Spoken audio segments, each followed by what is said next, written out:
ایک شخص حارث بن ہاشم نامی نے ان حضرت صلی اللہ علیہ وآلہ وسلم سے سوال کیا کہ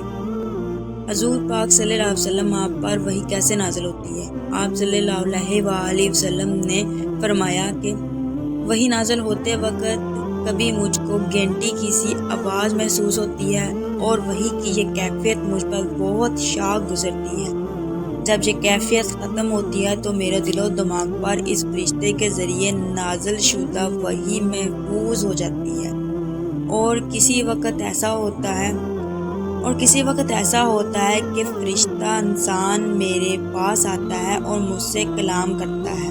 میں اس کلام کہا ہوا یاد کر لیتا ہوں۔ حضرت عائشہ صدیقہ رضی اللہ عنہا کا بیان ہے کہ میں نے سخت کڑاکے کی سردی میں ان حضرت صلی اللہ علیہ وآلہ وسلم کو دیکھا کہ آپ صلی اللہ علیہ وآلہ وسلم پر وحی نازل ہوئی، اور جب